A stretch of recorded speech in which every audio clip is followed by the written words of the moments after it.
ñu ngi leen di nuyu di rafetlu ànd bi ngeen di ànd ak Sunugal 24 ñu ñëwaat ak yéen seen émission l'invité de la rédaction ma ci am mbégte bu baax di dalal Cherif Ngaïdo moom moo nekk coordonnateur bu collectif bu ñuy wax Noo Lank ñu fas yéene waxtaanee ak moom lu soxal force spéciale ak li nga xamante ne yëpp am na ci arrestation yi ci am ñàkk bakkan bi ci am ak coow li ko topp yëpp dina ci ñëw ak moom ak wàllum démocratie ak liberté fi mu toll ci réew mi Cherif ma bàyyi la nga nuyu ak ñuy suivre. waaw sëñ Moustapha maa ngi lay fay di rafetlu encore une fois de plus invitation bi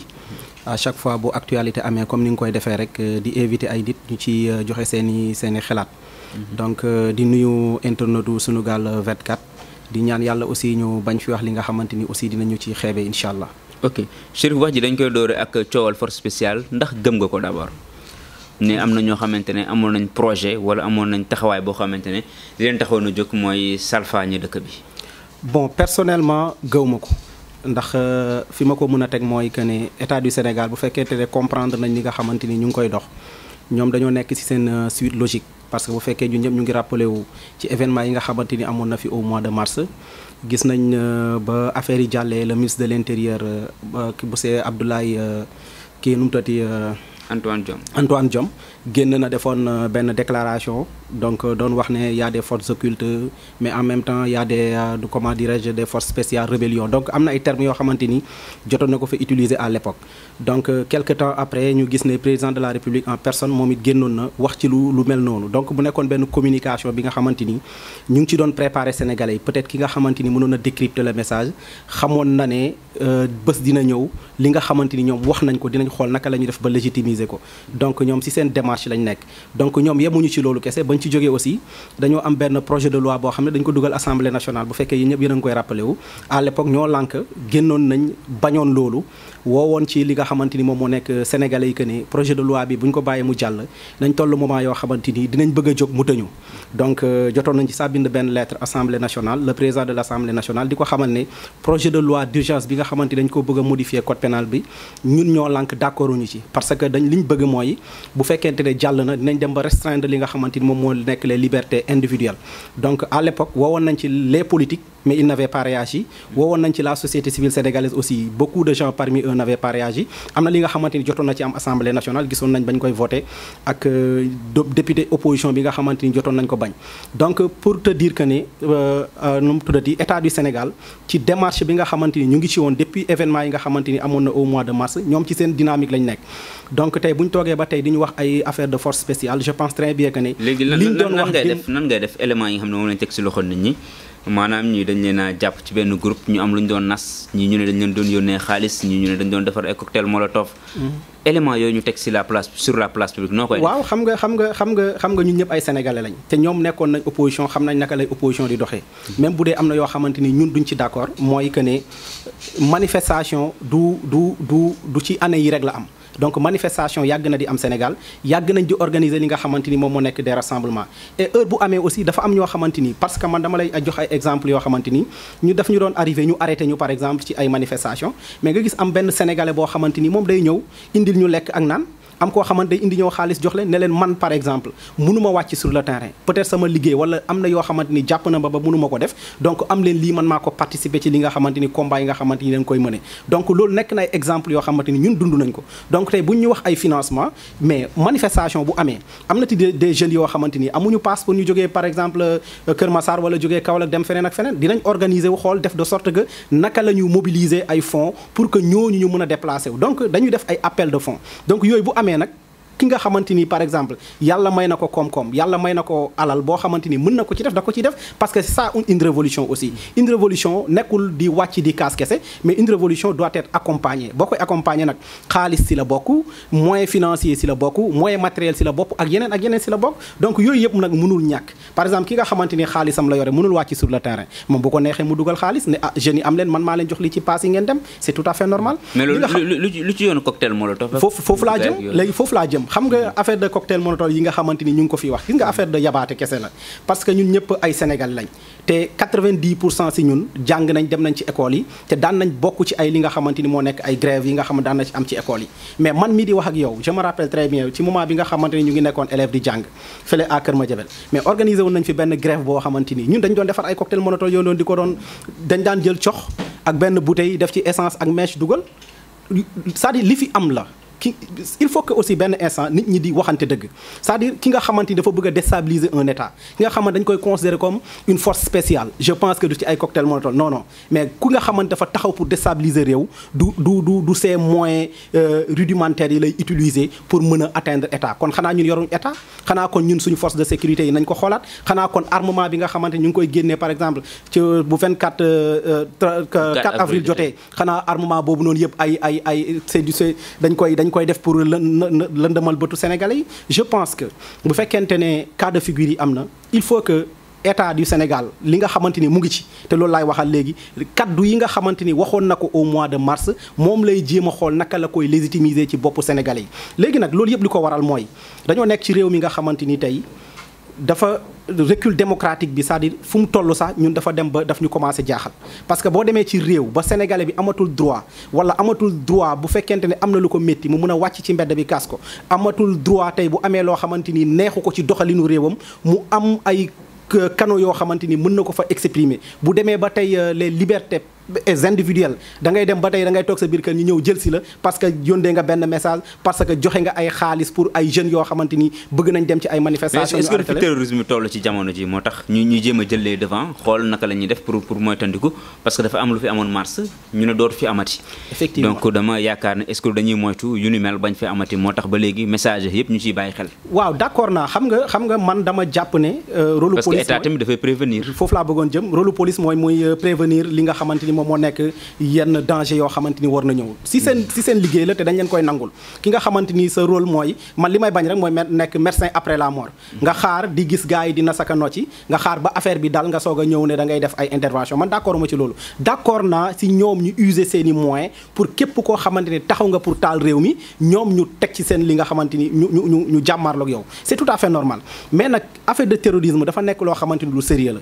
te ñun ñëpp gis nañ terrorisme bi ni nga xamante ni noonu lay doxee ci àdduna bi mais tey affaire de terrorisme au Sénégal ñi nga xamante ni ñoom lañ ciy interpellé mais boo xoolee 90% yi ci moment bi ce sont des militants des partis politiques ñoo xam ne dañoo bokk ci benn parti politique bi nga xamante ni mu ngi tudd PASTEF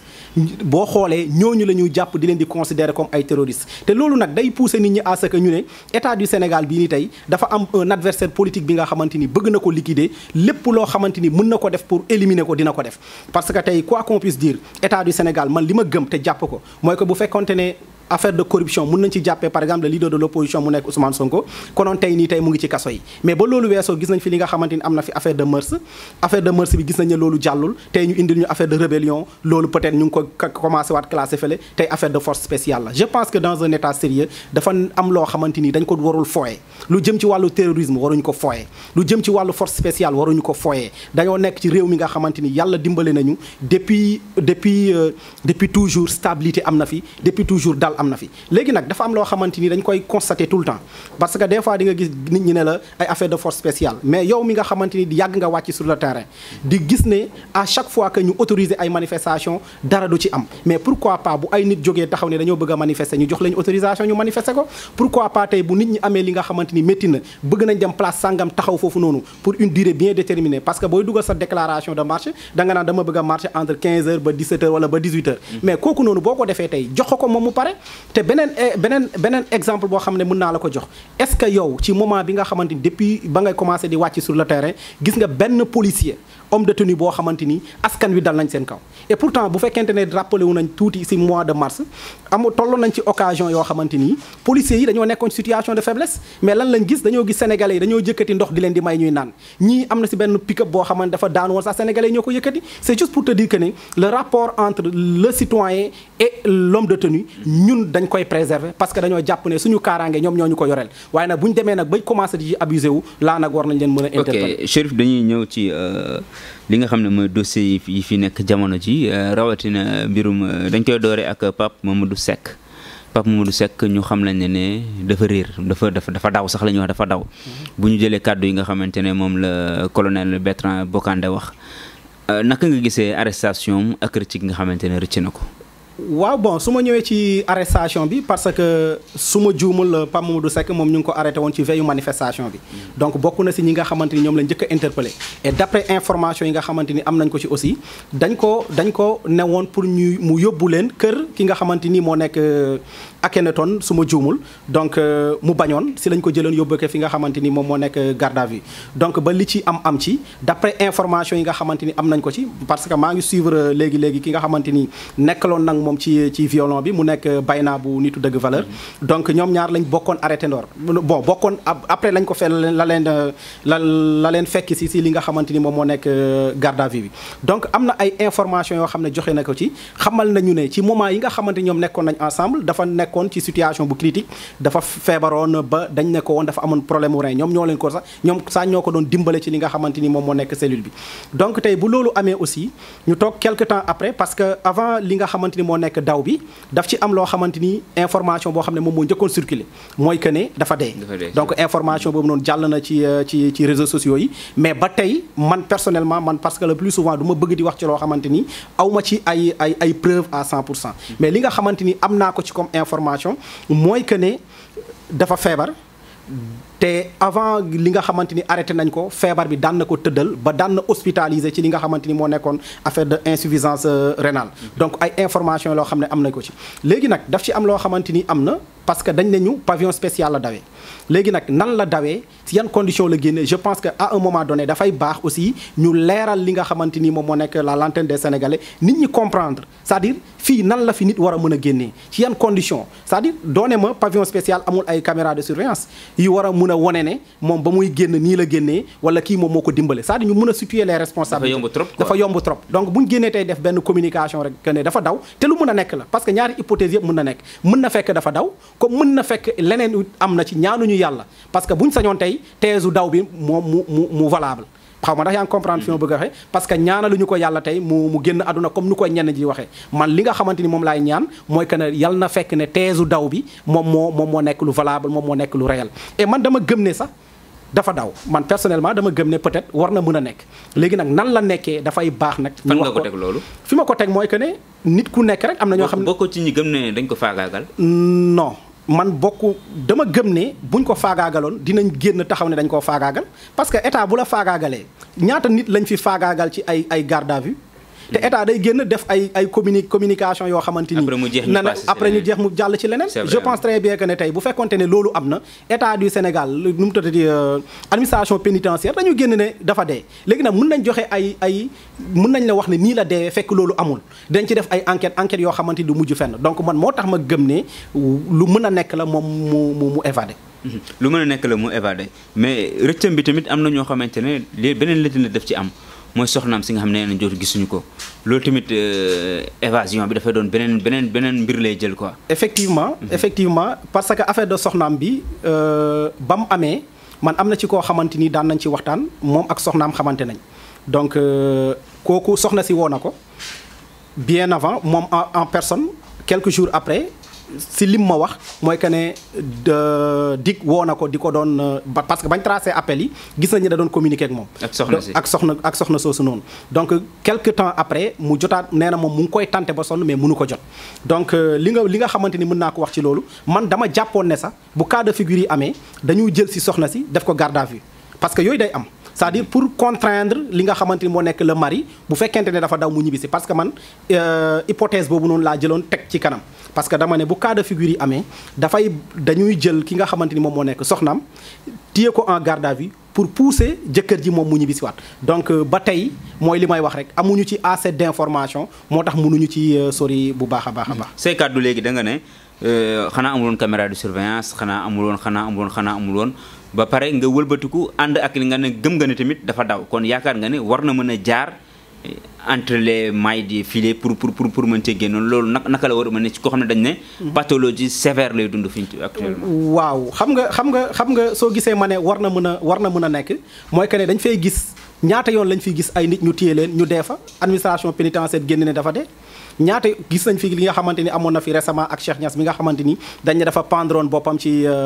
ak ay njàmpe su ma juumul ci ba mu nekkee en garde à vue donc tey layal nañ ko mën na nekk comme mënul nekk mais layal nañ ko ba tey dossier bi animu classé nañ ko mën naa jàpp ne classé nañ ko sans suite donc état pour mu génnee ay arguments yoo xamante ni day lëndëmal xelu Sénégalais parce que doo am accès c'est-à-dire tey du am contre expertise bu fekkonte ne tey dañoo def autopsie tey famille bi sax du am droit mu am contre expertise pour ñoom ñu wuutaat seen médecin bi nga xamante ni. mën na ko parce que gis nañu defal nañ ko Idrissa Goudiaby. waaw mais du ñëpp lañ koy defal te am na ñoo xamante ni peut-être du leen ko jaral. donc yooyu yëpp daf fiy am donc moo tax ma ne man dama gëm ne man personnellement dama jàpp ne ñaari thèse yëpp mën na nekk ñaari hypothèse yëpp mën na nekk comme mën na daw comme mën na bañ a daw léegi hypothèse u daw bi daf doon baax nag ki nga xamante ni moom moo nekk Bokandé ba mu génnee di def point de presse am moom mu expliquer parce que dafay baax nga leeral sénégalais yi que ne kii de fii la génnee ci waxtu bii la génn mais ñoom dañ ñoo xamal ni dafa daw kese mais ban waxtu la daw yan circonstance la dawee ki nga xamante ni guddi gi daal lañ ko wax ko ne ko daw na léegi ki nga xam ne dafa yor ay pathologie yu sévère parce que nit aussi mën na simuler feebar yooyu yëpp mën na fi nekk. non mais docteur moo ko moo bindal ne kii foog waaw mais docteur bi aussi man mën naa ñëw fii ray sama jàngoroom insuffisance rénale boobu ñu bëri wax nañ ko ay waa effectivement wax nañ ko lu am la d'après information yi nga xamante ni am nañ mais tey nit ki mën nga dem nga simuler ko nga dem moo tax ma ne yooyu yëpp ay hypothèse la ba tey nag man personnellement mënuma wax ne dawul hypothèse bi nga xamante ni moom laa jàpp que ne mooy que ne daw bi moom lu mën a nekk la parce que nit aussi ak xelam ak xarañteemam mën na user ci rusam pour mu jéem a xool naka lay def ba dem est-ce que du compliquer mbir mi parce que ñu ngi wax mën na am complice est-ce que toog tamit toog mu compliquer mbir mi sax ci moom parce que ñu ngi wax force spéciale effectivement toogoo nga teggi tuuma nga daw est-ce que doo compliquer effectivement bu fekkee dafa daw bi warul bu fekkee dafa daw bi warul te gënul ci moom parce que nit ki bu fekkee ne dañ la arrêté aussi dafay baax nga toog nga weddi tuuma parce que nit ki bu ñu la jàppee da nga war a surtout que boo deful dara mu leer la yow tu es quitte avec ta conscience man mi aw ma lenn loo xam ne maa ngi koy reprocher sama bopp je pense que soxlawul may daw parce que ñaata nit ñoo nekk tey ci prison yi te defuñu dara. boo leen doon compter amaana du jeex te pourtant ñu ngi fa toog dignement di xaar procès am même bu dee tey bés dina ñëw ñun jàpp ne defuñu dara donc à un moment donné aussi dafay baax nit ki toog mu assumer li nga xamante ni moom la ko yàlla teg mais nag quant à daw bi moom man personnellement su ma ko doon conseiller aussi du ma ko conseiller mu daw bu fekkee loolu la def donc du ma ko doon conseiller très franchement. beneen dossier beneen mbir di François Mancabou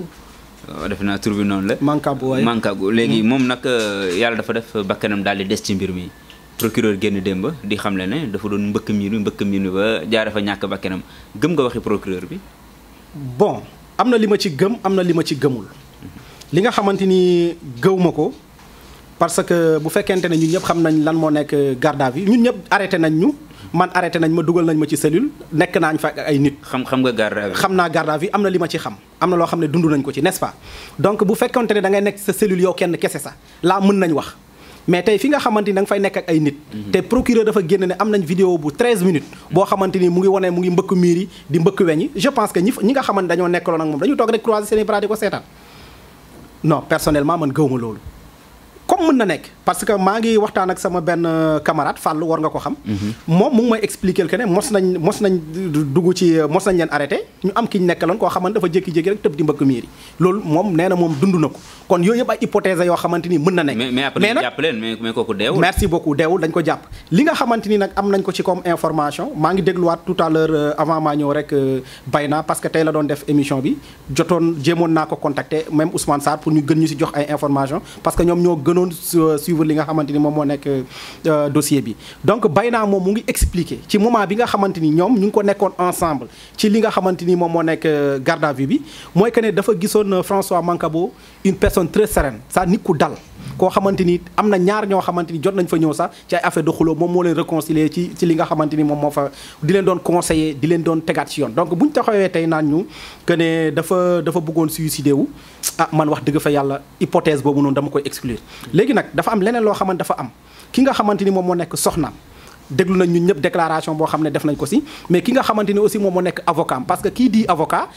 am na accès ci li nga xamante ni moom moo nekk le dossier am na lim ci xam te am na droit rencontrer li nga xamante ni moom moo nekk son client avocat bi moom en personne ba mu ko dégloo muy wax ci benn télé moom daf ne dem na rencontrer ki nga xamante ni moom moo nekk François Mancabou fekk na ko mu ngi tëdd ok mu koy joxoñ tànk yi naan ko di ko ni mais moom comprendrewul après il s'est dit que ne mais kii comme affaire de garde rapproché moom automatiquement foofu la doon xalaatee buñ ko bàyyiwaatee bu fekkee dafa am paralysie naka lay liggéeyatee après donc moom question yi la doon posé wu donc tey kooku noonu tey moom en personne hypothèse u que ne da doon mbëkk miir yi da koo exclure moo nekk son avocat te tey bu fekkente ne dégluwaat nañ li nga xamante ni moom moo nekk soxnaam si déclaration boo xam ne def na ko nee na fekk na ko mu ngi toog ci chaise ñu ngi collé fii ak fii moom en personne moo jël mouchoir di ko doon fompal li nga xamante ni moom moo nekk deretam mu ngi naan ko gis nga ni ñu ma def donc kuy wax ne gis nga ni ñu ma def c'est que veut dire que ne dañ ko man si li nga xamante ni moom laa jàpp mooy ko ne dañ ko torturer dañ ko maltraiter si li nga xamante ni moom moo nekk arrestation mais dañ ko torturer version yi bëri nañ kan lañu war a gëm waaw version yi bëri na ki ñu war a gëm mooy ñun ñëpp ñu teey ci parce que Sénégal aussi on est tellement émotionnel dañu agir ci ay émotions parce que gis nañ fi ay décès yoo xamante ni am na fi ñun ñëpp ñu génn agir ci ay émotions mais après dañu xam dem ba gis ne dëgg bi ci beneen côté la féete woon donc on est tellement émotionnel moo tax cas de figure yi bu amee ñun ñëpp nañ ànd ak dal parce que tôt ou tard muy tey muy suba parce que bu procureur génnee na yor na benn vidéo bu 13 minutes je pense que yoon war na may avocat am moom mu dem am accès ci li nga xamante ni moom moo nekk vidéo boobu noonu léegi nag avocat bi bu fekkente ne am na accès ci vidéo bi mu xool moom it na génn xamal sénégalais yi que ne li nga xamante ni loolu la procureur wax moom mooy dëgg bu fekkente ne gis na ci aussi le contraire mu génn taxaw ne lu procureur wax aussi du dëgg je pense que loolu kese moom moo mën a édifier sénégalais yi parce que le fait que procureur mais na dafa am ay wax yoo xamante ni dama ko doon déglu ci communication procureur bi man dama doon ree c'est-à-dire moom si ay supposition la doon wax foog nañu moom moo waroon def nii moom très bien c'est-à-dire man communication boobu moo ma xawoon jaaxal en tant que procureur de la République je pense que booy wax da nga war a wax ak ay des preuves tangibles da nga war a wax une communication claire nga war a bañ a wax ci ay supposition mais nga taxaw nga ne lii moo am mais pas ay supposition léegi nag li am ba am mooy bu procureur génnee am na vidéo je pense que loolu élément la boo xamante ni ëllëg war na mën a tax ñu xam ndax affaire bi am na wala amul mais une vidéo de 13 minutes je pense que wax dëgg fa yàlla mais police seen taxawaay ci mbir mi parce que ku ñu la dénk garde à vue je pense que bu doon mbëkk miiri tamit yéen am ngeen ci responsabilité non instance de personne en danger effectivement wala ki bëgg xaru dimbali woo ko yooyu yëpp mën nañ leen ko cee toppi tamit effectivement moo tax procureur en personne foofu noonu waroon na tey waroon nañ dégg ñu ne interpellé nañ ñi nga xamante ni ñoo nekkoon en garde ce jour là parce que tey lu toll ni bakkanu doomu aadama dafa fort lu toll nii ñu dénk la parce que garde à vue comme son nom l'indique da nga koy garder di ko xool di ko bàyyi xel n'est-ce pas am na toujours ki nga xamante ni moom mooy nekk en garde di observer boo bëggee saw moom moo lay génnee nga dem saw yi wala boo bëggee naan wala am na yoo xam ne boo ko bëggee moom ngay communiquer parce que ñun ñëpp yooyu jaar nañ ci donc tey kooku responsabilité am lan la ci dans tout ça te pourtant procureur waroon na ci wax léegi nag daf ci am loo xamante ni vidéo bi peut-être mën na bañ a nekk lu ñu filmer comme ça mais mën na nekk ay caméras de surveillance parce que boo xoolee ci commissariat yëpp le plus souvent dañu am ay caméras de surveillance donc mën na nekk ay caméras de surveillance ñoom ñoo génnee loolu ba tey ay hypothèse kese la léegi nag même bu dee tey caméra de surveillance yi ñoom ñoo ko génnee kan moo nekkoon ci moment boobu noonu di surveiller caméra de surveillance di ko xool pendant 13 minutes di ko xool pendant 13 minutes te alerté wul gars yi dem arrêté ko ani ñi nekkaloon tey pourquoi pas pour ñu mën a enquête bu libre et indépendante ñi nga xamante ni ñoo fa nekkoon ak moom ci période boobu noonu période de garde à vue bi mais nañ leen enquête ñoom kenn ñu déglu leen auditionné leen kenn par kenn parce que garde à vue li nga dafa mel ni du kenn comme ku nekk ci cellule non da ngeen fay nekk plus de 15 personnes parce que bu fekkente ne commissariat central la mais da ngeen fay nekk plus de 15 personnes si da ngeen di bëri quoi ay ñii dañu nekkee côté bi ñii nekkee côté bi donc tey man gëw ma ne nit mën na fa di nekk di mbëkk ay mur pendant 13 minutes te nit ñi jóguñu intervenir personnellement gëw ma loolu enquête bi procureur nee na démb dañ ko wax na waa DIC ñu commencé dugg ci léegi DIC ci police lañ bokk am na ñu ne waroon nañ ko jox beneen corps boo xamante ne pourquoi pas gendarmerie xool ba xam bu ko defee ñu mën a am yaakaar ne dana tëddee njaaxaanaay sëñ Moustapha gis nga enquête du Sénégal tout juste après communication bi kese la gis nga ci li nga xamante ni dañu pare fàtte ko léegi nag sénégalais yi aussi dañ ci am part de responsabilité xam nga lu tax mooy que ne ñun ci buzz rek la ñuy dox c'est-à-dire ci tàng-tàng bi rek la ñuy wax après jeex na. parce que bu fekkente ne dañoo bàyyi xel ay événements yoo xamante jot na fi maa ngi koy joxe exemple léegi li jëm ci wàllu Cheikh Niass bi nga xamante ni mais lan la ko fi sénégalais yu coowul ñëpp wax nañ ci tey déggatoo kenn wax ci. affaire de François Mancabou bi fii ak une semaine nit ñi commencé dugaat ci leneen donc nag loolu moom moo baaxul léegi nag man li ma gëm ba gëm mooy un état responsable warul doxee noonu c'est-à-dire moom lépp lu muy def na ko def ak digganteem ak yàlla xam ne bakkanu doomu aadama dafa fort que nit ñi wax ci wala ñàkk ci wax dafa rafetul nit ñu dénk la ko parce que bu nekkee da nga nekk dañ la condamné am na administration pénitentiaire bi nga xamante ni seen rôle mooy di la surveiller parce que loolu lañ leen di fayee jox leen ay salaire ki nga xamante ni bu fekkente ne da nga nekk en garde à vue aussi am na ay policiers yoo xamante ni ñoom it dañ leen di fay pour ñoom ñu lay garder donc bu fekkente ne ci moment yooyu noonu am na ay fait am na ay pratiques yoo xamante ni am na ci ba nit ñàkk ci bakkan je pense que dafay baax dans un état responsable ñu situer les responsabilités di sanctionner képp koo xamante ni impliqué wu nga ci de près ou de loin mais malheureusement ñun amuñu culture sanction aussi et c'est malheureux. beneen soxna suñu interpellé xaw nga ko brosser sa sànq bi ngay wax tudd envoyé ak yooyu moom loolu lañ jotoon am ci ay information ne xamle na ko mooy soxna Ami Dia ñu koy woowee Nadine su ma juumul nekk coordonnatrice adjointe bu Pastef bu Sam Notaire Guédiawaye moom tamit dañ koo jàpp ñu gis ne doon na yónnee xaalis ñenn ñoo xamante ne actuellement dañ leen interpellé gis ne bokk nañ ci le fameux groupe force spéciale arrestation tamit gis nañ démb waa Pastef Guédiawaye génn nañ def benn conférence de presse di ñaawlu di sàkku tamit ñu bàyyi ko mu doon benn arrestation tamit jur na coow fan yi xam nga Moustapha dafa am loo xamante ni dafa am te il faut que ñun ñëpp ñu nangu ko mooy que ne Pastef bañ fi ñëwee ba léegi dafa am nu ñu doxee ñaata yoon la fi Pastef def appel de fonds ay Kopar Express tey bu ñu ko xamee tey mën naa jàpp ne à 90% Pastef la. levée de fonds. donc ñaata yoon lañ koy def. ñaata yoon la Pastef di woote suñ camarade Abdou Karim Gueye ba mu fi feebaree mais dañoo def benn levée de fonds sénégalais yëpp dugal ci seen xaalis man li ma lay wax daf ci am loo xam ne dama ko xam parce que dama bokk ci acteurs yi di ko dund gis nga bu manifestation amee am na si ñoo xamante ni dañoo nekk à l'étranger ñoom dañu jël xaalis di ko yóndee loolu moom mooy dëgg parce que ñoom en politique mobilisation daf ci am solo léegi nag mobilisation dafa am loo xam ne daf koy laaj mooy xaalis tey bu fekkente ne man sama xaalis laa yore te mënuma déplacé wu te mën naa paasal man dafa may arrivé man mii di wax ak yow ma dem ci manifestation ma gis ay jeunes yoo xamante ni amuñu passe pour ñibbi wala ma gis ay jeunes yoo xamante ni amuñu ñu lekk man ma génnee sama xaalis jënd ñu lekk parce que damay xam ne ñii seen engagement moom moo leen fi indi peut-être amuñu moyen bi peut-être tey bu ñu demee seen koñ pour ñu jënd benn kaasu café bu 100 francs ça c'est tout un problème tey bu fekkente ne am na koo xam ne yàlla jagleel na ko am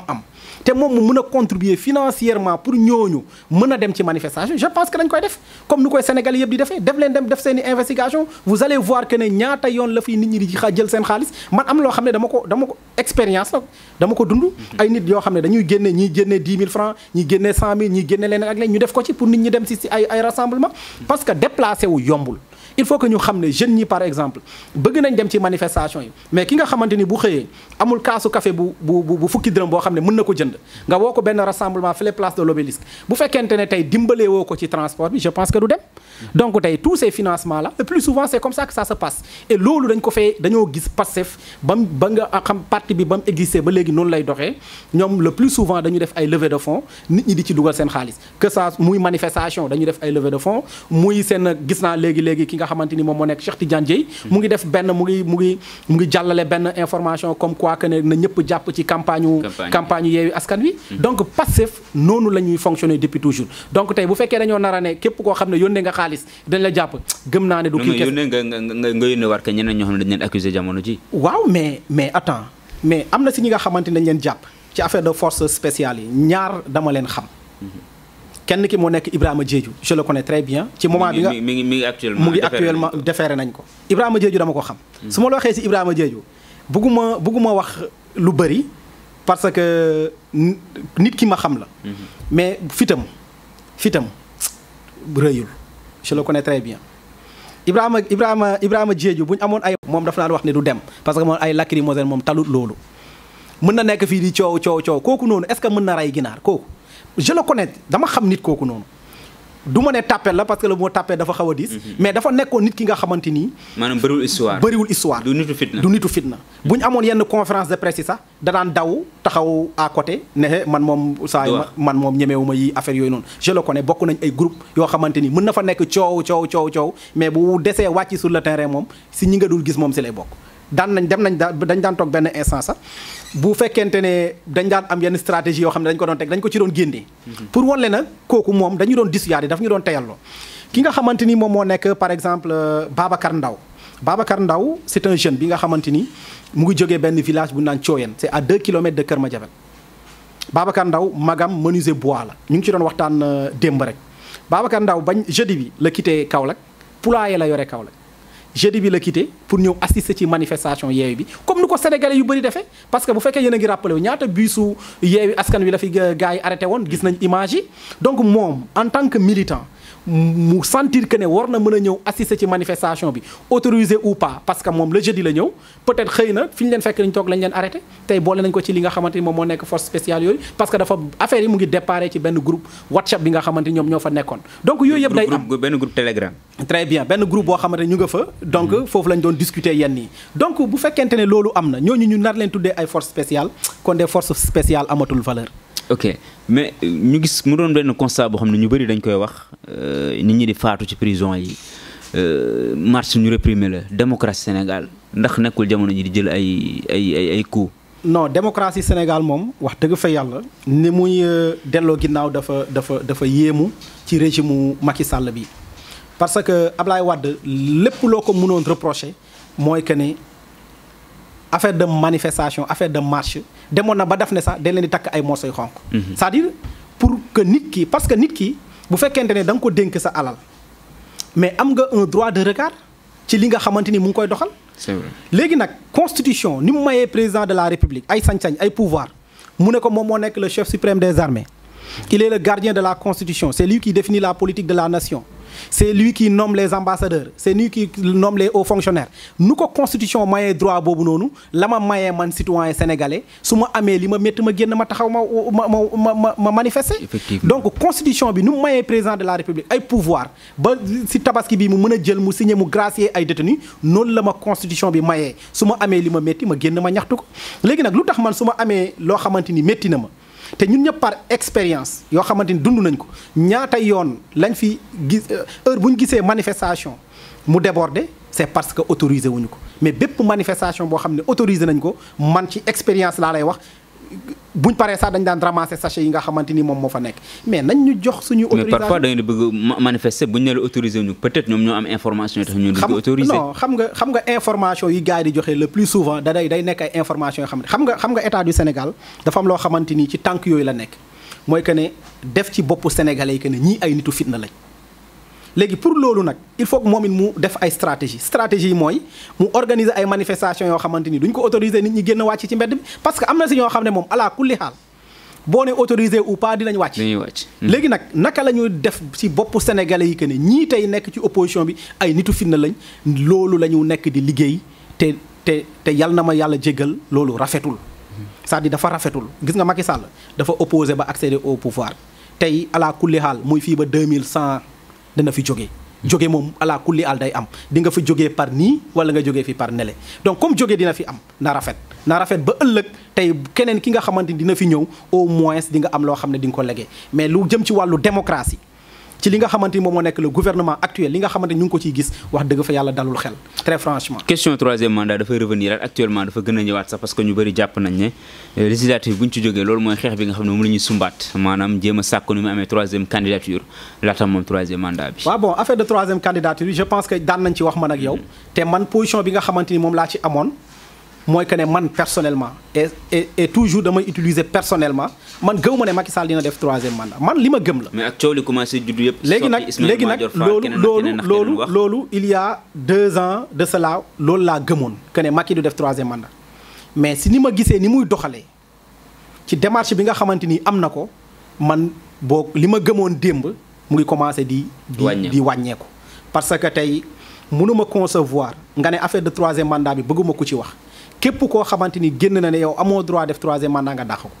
képp koo xamante ni génn na am nga droit def 3e mandat nga ne ko ok toogal nga gën ko gën a renforcer ay pouvoir am donc kon ñun mën nañ jàpp ne am na loo xamante ni mu ngi koy préparer te tey bu fekkoonte ne tey décidé na ne moom du dem du am 3e candidature mais li gënoon tey moom bañ génnee ci élection présidentielle 2019 mu benn lieutenant mu teg ko à côté. préparer ko. mu koy yónni par exemple bu màggal amee moom lay yónni bu gàmmu amee moom lay yónni moom mu koy doxal yenn mission yi ba Sénégalais yëpp xam ne président de la République kii lay préparer si toutefois que moom mu jóge fi kii la fi bëgg a indi mu préparer ko ci xelu Sénégalais. mais dañoo jàpp loolu bu ko defee mooy tas na parteem. mais munul parce que dina bëri ñoom duñ ci d'accord dañuy mer. mais nañ mer parce que adduna ñëpp mënuñu bokk d'accord ci mbir léegi nag bu toogee tey ba 2024 mu ne présenté naa leen diw mais diw boobu noonu psychologiquement préparé wuñu ko. psychologiquement préparé wuñu Sénégalais yi ci nit kooku noonu je pense que tey pour mu kooku mën a gagner présidentielle bi day xaw a jafe na ko préparé na nekk nit koo xam ne mu ngi fi dañ koy préparé nga xamante ni Sénégalais yëpp dinañ xam ne président de la République ci kii la misé ñëpp nag képp koo xamante ni bëgg nga rangé wu ku bëggul nga dem lu golo xam. kon da ngay jàpp ne du fait que amul dauphin rek moom moo nar a demaat. man de loolu laa gëm présentement wax dëgg fa yàlla bu man Macky Sall lépp lu ñu ma wax ne moom moo ko def ci jamono ji nii gëm naa ne mën na ko def. très franchement parce que dafa am loo xamante ni dañ ko fay gis Macky Sall moom moo ne woon mandat de 5 ans lay def c'est-à-dire 2017 la ñu waroon demaat élection lan la fi taxawaat wax constitution moo.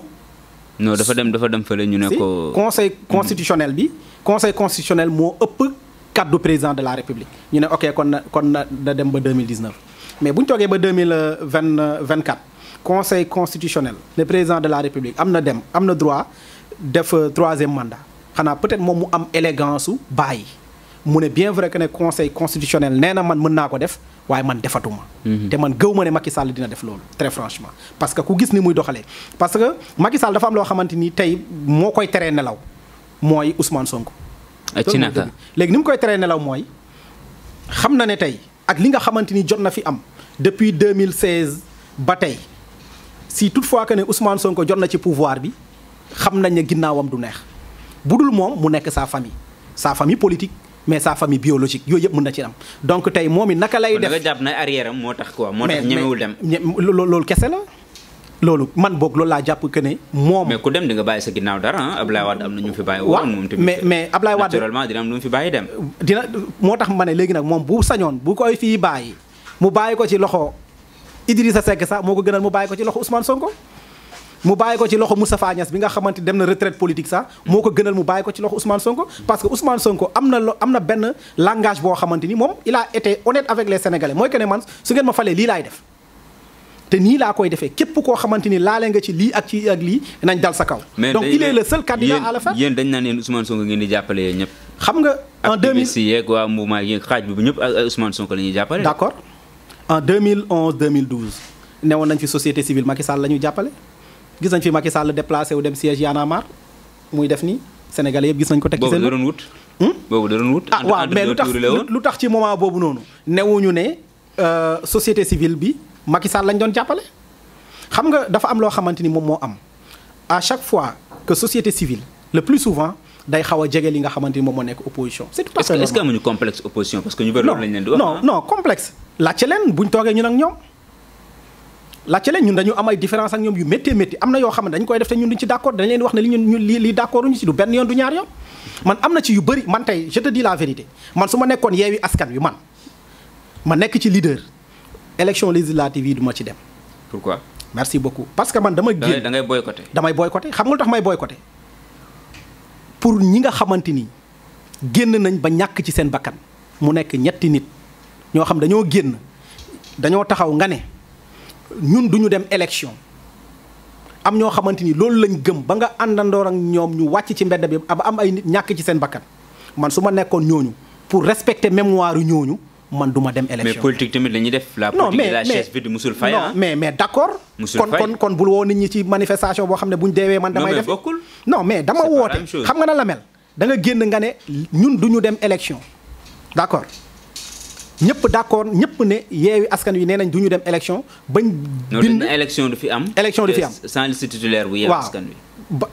merci beaucoup élection du fi am sans liste titulaire bi du élection am na sans liste titulaire bi. bañ ko waxee du dañoo mobiliser sénégalais yi pour ñu génn ñaxtu ci ba am ñoo xam ne jot nañ ci ñàkk seen bakkan man bu fekkoon man du ma dem pour au moins. non mais boo demul décision boo ko jëlee. garaawul njëriñ ci dara. mais boo demul amul benn njëriñ. kon bakkanu doomu aadama yi nga xamante ni da nga leen dugal ci combat de principe te ñu gëm sa kàddu gëm sa idéologie gëm sa programme ba mu jarale ñu génn ba ñàkk ci seen bakkan.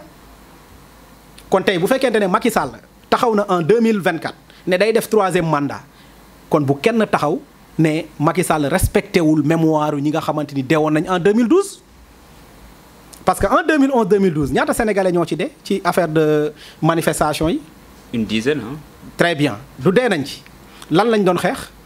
du affaire de 3e mandat bu Ablaye Wade 3e candidature bu Ablaye Wade tey bu fekkente ne en 2024 Macky Sall taxaw na ne ok man mii damay am 3e mandat bu benn sénégalais génn ne na Macky Sall respecté mémoire ñi nga xamante ni. ñoo ko non bu ñu respecté mémoire ñu ne ko tamit mu respecté kàddoom. ah d'accord mën nañu ko bañ a xam respecté mémoire même respecté kàddoom. Yewwi Askan Wi bu fekkente ne respecté wuñu mémoire ñi nga xamante ñoo dee nañu respecté seen kàddu loolu mooy dëgg aussi bu dëgg jotee dañ koy wax c'est juste pour te dire que ne ñun am na ci yoo xam ne dañ koy def te duñ ci d'accord ak ñoom parce que loolu moom mooy ànd aussi nit ki bu ngeen di ànd da ngeen di ànd ci dëgg neppul lépp loo xam ne ñoom def nañ ko rek dañ leen di wax ne gongo nous on fonctionne pas comme ça. lan moo waral ngeen jox bopp yéen ñëpp Ousmane Sonko. non joxuñu bopp Ousmane Sonko ñun Sénégal lañ jox bopp parce que si télé laay wax ku leen dégg ni ngeen di waxee bon. non moo tax ma ne la. da ngeen taxas jëmale Pastef. moo tax ma ne la. vert rouge moom solo leen ko waaye diwoo ngeen ko de. moo tax ma ne la en 2011 et pourtant loolu lañ doon taxé Y'en a marre Y'en a marre boobu noonu nekkoon fii en 2011 2012 di xeex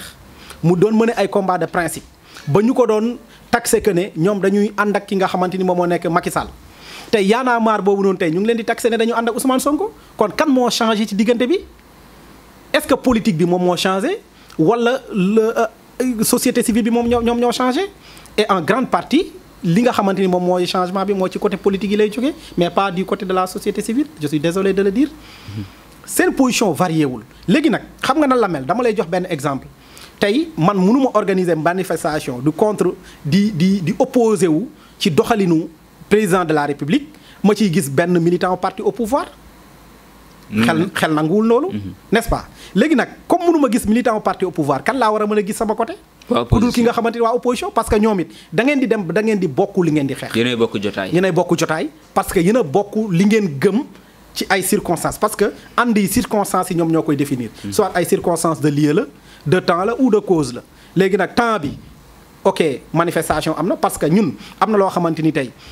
ñun joué nañ ko ci mooy ñun ñoo lànk par exemple bu ñu demee ba opposition bi ñu 90% retrouvé wu mais ñun am nañ ci benn part de responsabilité parce que ñun ñoo doon organiser ay manifestations ñoom opposition bi ñu fa daan dajee ñuy commencé di tisser ay relations di ñëw di jël parole mu dem ba ñoom circonstances yi ñoom ñoo définir seen ànd te ñun dañ ci am part de responsabilité donc le plus souvent c'est comme ça que ça se passe. ok àndu nawle la daal. ànd nawle la léegi nag opposition ak société civile depuis toujours nii lay demee te nii lay mos a demee léegi nag bu fekkente ne aussi nañ waxante dëgg aussi bu fekkente ne man dama nekk di xeex ma gis ki nga xamante ni li may xeex loolu lay xeex mais est-ce que yoon dafa ma interdire man ma jàppale kooku ci lu muy def est-ce que am na benn loi bu taxaw ne yow Chérif amoo droit jàppale Pastef amoo droit jàppale APR amoo droit jàppale keneen ak keneen déedéet man sénégalais laa bu voté jotee damay voté képp koo xamante ni li ma gëm loolu la gëm bu waxtu voté jotee ma dem voté ko c'est tout à fait normal. merci Chérif ma bàyyi la nga def sa mot de la fin. waaw bon mot de la fin bi mooy di la remercier bu baax a baax ci invitation bi donc di am mbégte tout le temps di ñëwaat ci sa plateau. gis nañ pertinence su questions yi aussi donc di am yaakaar ne aussi waxuñu fi li tax. aussi suba gars yi fekk ñu suñ kër yóbbuñu. luñ leen di woowee luñ ñuy woowee. aussi di profito ci loolu. temps yi ñu bëri woo leen sax wóorul. parce que comme ne léegi téléphone la ñuy topp. waaw téléphone la ñuy topp. di ci profité aussi di nuyuwaale sama yaay ji. ndax aw ma habitude di ko def très franchement instant yi yàlla dafa dem penku. donc ñu ngi gën a sàkkuwaat si moom ñaan. donc yàlla indiwaat ko fii si jàmm. si barke alxuraan. amiin bu ñu fàtte si ñaan ñu ñaanal ñëpp ñaanal waa réew mi ndax soxla nañ fi ñu toll ni ay ñaan réew mi fi ñu toll ni moom comme ñu dëgg liggéeyu jàmbur waaye yàlla baax na c'est une partie de la vie incha allah ci kanam mooy dàq di jaajëfal ñëpp ñi nga xam dañuy ànd ak ñun di ñu suivre suñu émission bi ak Libaas Mbaye mi nekkoon ci caméra yi ba beneen incha allah jaa ngeen jëf